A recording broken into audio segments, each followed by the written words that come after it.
The shadow beyond the camera. Photography had always been my escape from the noise of everyday life.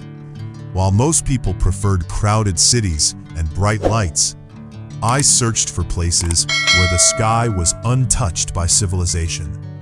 My dream was to capture the Milky Way in its full beauty, far away from light pollution. That dream led me to one of the most isolated desert highways I had ever seen. I packed my SUV with thousands of dollars worth of camera equipment, camping supplies, food, and enough water to last several days. According to the map, there was nothing but empty desert for miles in every direction. It was exactly the kind of place I wanted. By sunset, I had already driven more than 5 hours from the nearest town. The last gas station had disappeared behind me long ago. As darkness settled over the desert, the world became unbelievably quiet.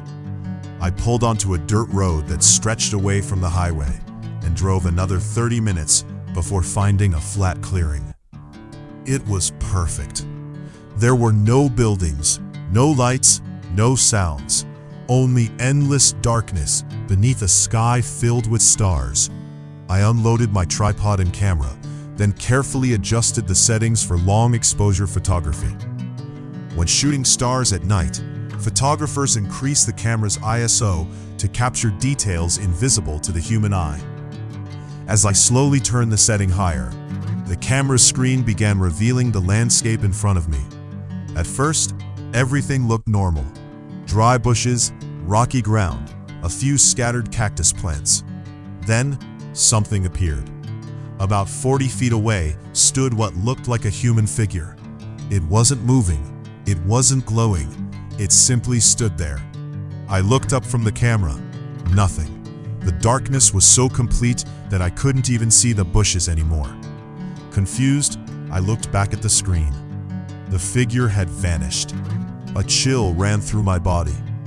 Maybe the camera had created digital noise. Maybe my tired eyes were imagining things. Trying to convince myself there was a logical explanation, I slowly aimed the camera around the clearing. Nothing. No movement. No person. Only empty desert.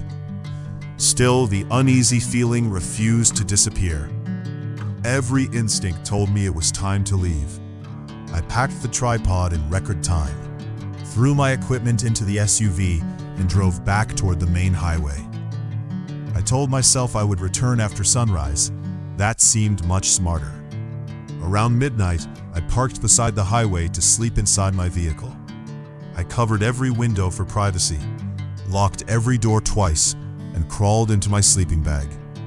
Eventually, exhaustion took over. I woke with a violent jolt. Something had disturbed me. For several seconds, I listened carefully. Complete silence. Then, crunch, crunch, crunch. Footsteps. Someone was walking around my SUV. The slow footsteps stopped beside the driver's door. A few seconds later, they moved toward the back. The stranger gently tested the rear hatch. Click. Locked. Then another door handle. Click. Locked again. Whoever was outside wasn't trying to break in. They were checking every entrance as quietly as possible, as if they didn't want to wake me.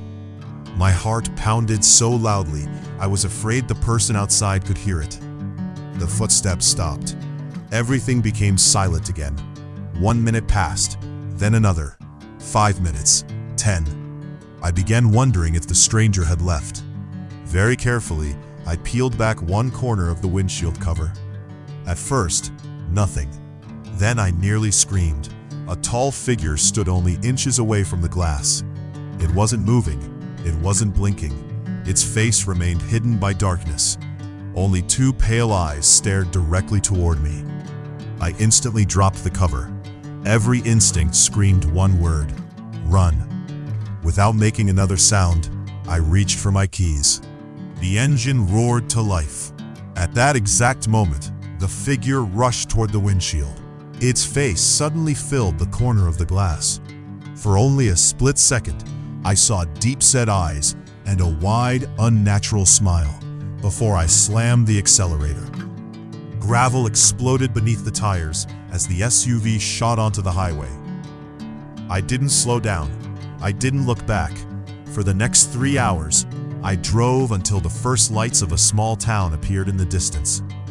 Only then did I finally stop.